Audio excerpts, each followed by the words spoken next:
ನಮಸ್ತೆ ಎಲ್ರಿಗೂ. ನಮ್ಮ ಕಡೆ ಒಡ್ಚಲ್ಗೆ ಅಥವಾ ರೊಟ್ಟಿ ಅಂತ ಮಾಡ್ತೀವಿ. ಇದಕ್ಕೆ ಎಣ್ಣೆ ಅವಶ್ಯಕತೆನೇ ಇರೋದಿಲ್ಲ ಮತ್ತು ಹುಳಿನೂ ಬರೋದಿಲ್ಲ. ಯಾರು ಬೇಕಾದರೂ ತಿನ್ಬೋದು.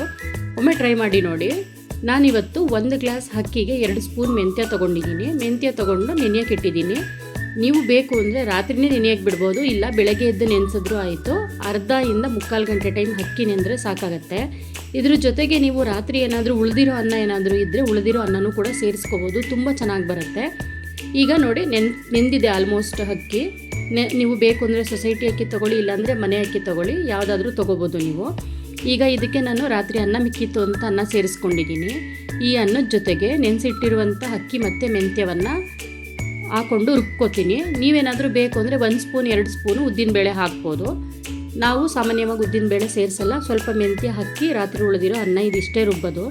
ಚೆನ್ನಾಗಿ ರುಬ್ಕೊಂಡು ಆ ಬ್ಯಾಟರ್ನ ಒಂದು ಪಾತ್ರೆಗೆ ಹಾಕೊಳ್ಳಿ. ಹಿಟ್ಟು ಹದ ಹೇಗಿರಬೇಕು ಅಂದರೆ ದೋಸೆ ಹಿಟ್ಟಿನ ಥರ ಸ್ವಲ್ಪ ಅದಕ್ಕಿಂತ ಚೂರು ತೆಳ್ಳಗಿದ್ರೆ ಸಾಕು. ಅದಕ್ಕೆ ರುಚಿಗೆ ತಕ್ಕಷ್ಟು ಉಪ್ಪನ್ನ ಹಾಕ್ಕೊಳ್ಳಿ. ನಾನು ಇದಕ್ಕೆ ಮಾವಿನಕಾಯಿ ಚಟ್ನಿ ಮಾಡ್ತಾಯಿದ್ದೀನಿ.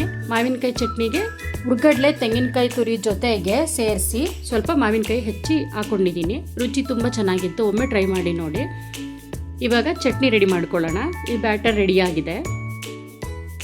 ಚಟ್ನಿ ರೆಡಿ ಮಾಡೋದಕ್ಕೆ 1 ಕಪ್ಪು ಅಥವಾ 1.5 ಕಪ್ಪು, ನೀವು ಎಷ್ಟು ಜನ ಇರ್ತೀರೋ ಅಷ್ಟು ಜನದ ಮೇಲೆ ತೆಂಗಿನಕಾಯಿ ತುರಿ ತೊಗೊಳ್ಳಿ.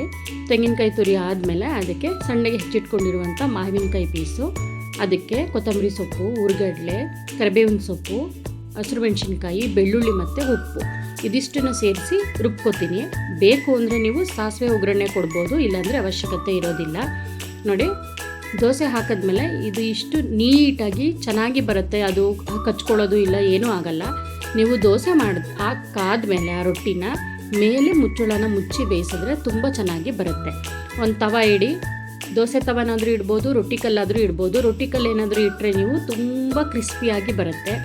ನಮಗೆ ತುಂಬ ಕ್ರಿಸ್ಪಿ ಬೇಡ, ಸ್ವಲ್ಪ ಸಾಫ್ಟಾಗಿರಲಿ ಅನ್ನೋದಾದರೆ ಈ ರೀತಿ ದೋಸೆ ಕಲ್ಲು ಮೇಲೆ ಎಣ್ಣೆನೂ ಸವರಬೇಡಿ, ಏನೂ ಅವಶ್ಯಕತೆ ಇಲ್ಲ. ರೊಟ್ಟಿ ಬಿಟ್ಟು ಆದಮೇಲೆ ಇದಕ್ಕೆ ಮೇಲ್ಗಡೆ ಮುಚ್ಚಳನ ಮುಚ್ಚಿ ಸ್ವಲ್ಪ ಹೊತ್ತು ಬೇಯಿಸಿ ತೆಗಿರಿ. ನೋಡಿ, ಆಲ್ಮೋಸ್ಟ್ ಬೆಂದಿದೆ. ಏನು ಕಚ್ಕೊಳ್ಳಲ್ಲ, ತುಂಬ ಚೆನ್ನಾಗಿರುತ್ತೆ. ಶುಗರ್ ಇರೋರಿಗೆ ಮತ್ತು ಎಣ್ಣೆ ಐಟಮ್ಸ್ ಬೇಡ ಅನ್ನೋರಿಗೆ, ಬೆಳಗ್ಗೆ ಟೈಮು ಬೇಗ ಆಗಬೇಕು ಅನ್ನೋ ಥರ ಏನಾದರೂ ಇದ್ದರೆ ತುಂಬ ಚೆನ್ನಾಗಿರುತ್ತೆ. ಒಮ್ಮೆ ಟ್ರೈ ಮಾಡಿ ನೋಡಿ. ಇದಕ್ಕೆ ನಾನು ಚಟ್ನಿ ಜೊತೆ ಸ್ವಲ್ಪ ತುಪ್ಪ ಹಾಕಿ. ವಿಡಿಯೋ ಇಷ್ಟ ಆದರೆ ಲೈಕ್ ಮಾಡಿ, ಕಮೆಂಟ್ ಮಾಡಿ, ಸಬ್ಸ್ಕ್ರೈಬ್ ಆಗಿ.